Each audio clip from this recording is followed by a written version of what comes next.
আজ যে অঙ্কটি শুরু করতে যাচ্ছি সে অঙ্কটা হচ্ছে সপ্তম শ্রেণীর সাবজেক্ট ম্যাথ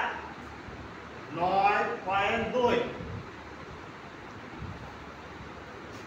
7 নাম্বার জ্যামিতি 9.2 এর 7 নাম্বার জ্যামিতি ত্রিভুজ ABCA এ বিবাহু AC এবং কোণ BOC এর সমদ্বিখণ্ড P বিন্দুতে ছেদ করেছে। কারণ P বিন্দুতে ছেদ করেছে ত্রিভুজ ABC এর এটাকে আমরা কোণকে আমরা কি করছি সমদ্বিখণ্ডিত করছি। ওরা কি করছে এখানে পরপর P বিন্দুতে ছেদ করেছে। P বিন্দু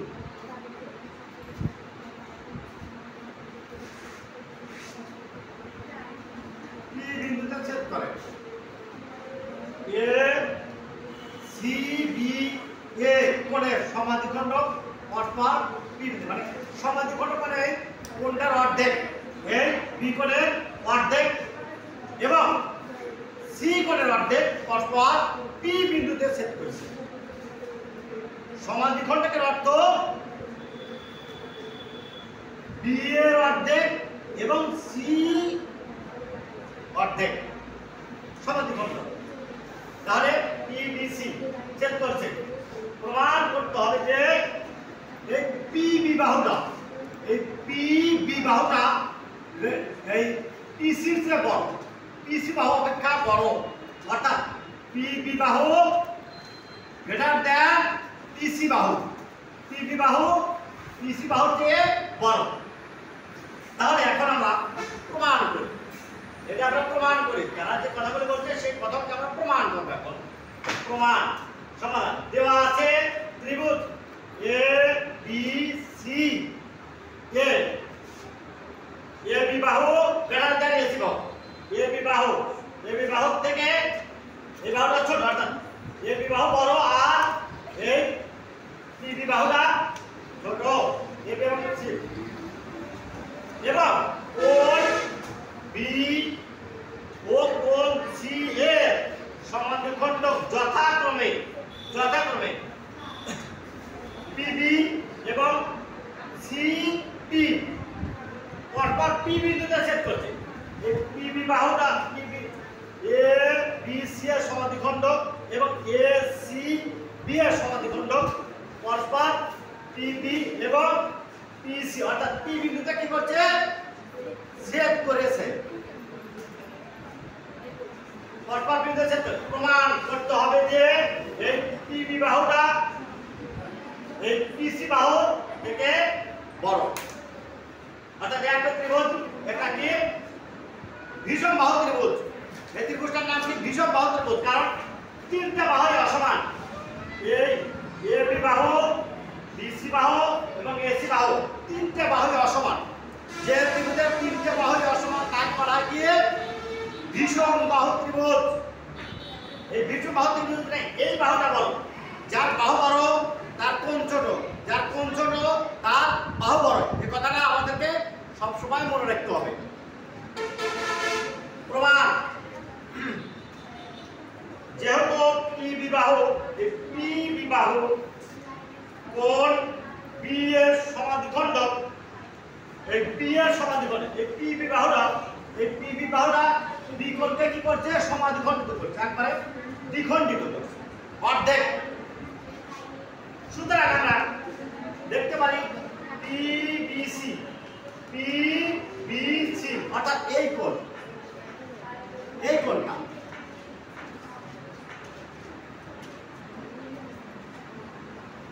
এই কোণ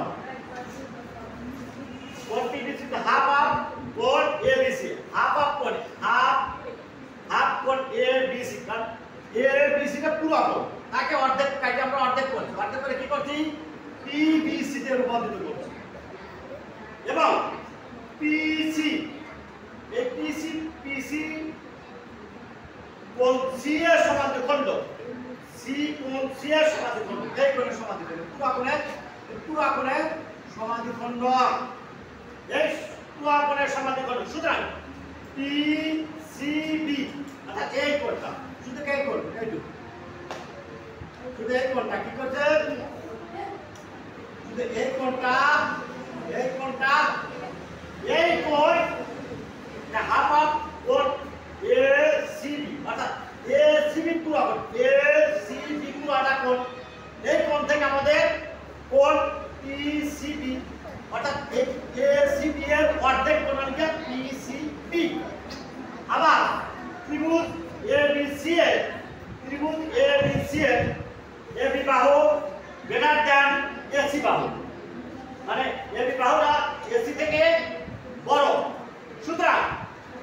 এর পূর্বে আমি বলছি যার বাহু বড় তার কোণ ছোট যার কোণ ছোট তার বাহু বড় সুতরাং কোণ এসিবি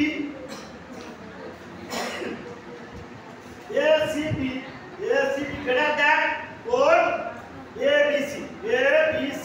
অর্থাৎ এসিবি কোণ এই কোণটা কোণ এবিসি অর্থাৎ এই বি কোণের থেকে সি কোণটা বড় কারণ এসি বাহুটা ছোট আর এবি বাহুটা বড় যার কোণ বড় তার বাহু ছোট সেই ক্ষেত্রে আমাদের কোণ এসিবি গ্রেটার দ্যান কোণ এবিসি এখন এসিবির অর্ধেক এর অর্ধেক কি কোণ গ্রেটার দ্যান হাফ কোণ এবিসি এইটার অর্ধেক কোণ এটাকে আমরা যদি এটাকে দুটো ভাগ করে দেই এটাকে দুটো ভাগ করে তাহলে হচ্ছে কোণ ABC ACB greater than half ABC এখন এই কোণ এসিবি এর অর্ধেক কোণ লিখা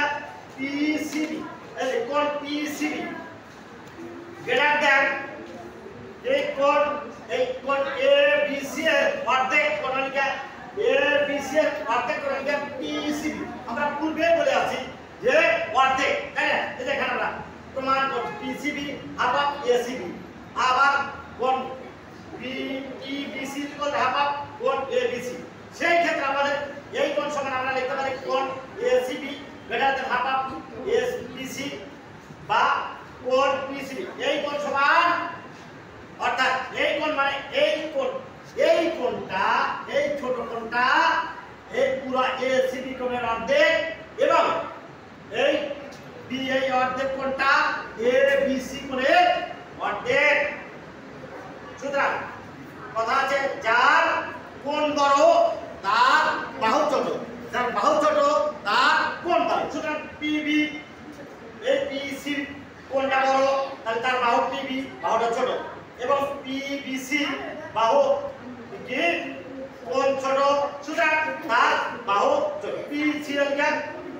পিবি গ্রেটার দ্যান পিসি প্রমাণ দেখুন যদি